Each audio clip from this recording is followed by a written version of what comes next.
রাষ্ট্রপতির পশ্চিম মেদিনীপুর সফর রবিবার সকাল 10:30।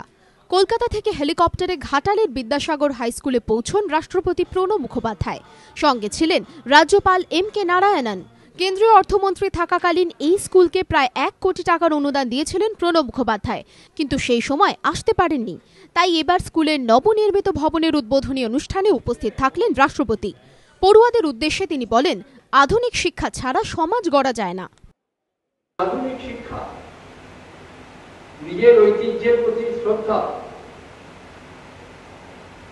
এবং শিক্ষার ব্যাপক প্রসার ছাড়া আধুনিক সমাজ তৈরি করা যায় না। ঘাটাল থেকে রাষ্ট্রপতি যান মেদিনীপুরে বিদ্যাসাগর বিশ্ববিদ্যালয়।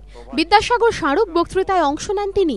এই অনুষ্ঠানেও শিক্ষার উপর আরও বেশি করে গুরুত্ব আরোপ করার কথা বলেন রাষ্ট্রপতি।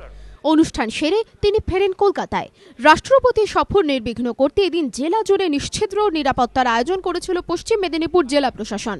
নিমাই পান্ডা ও অমিতাভ রথের রিপোর্ট, এবিপি আনন্দ, মেদিনীপুর।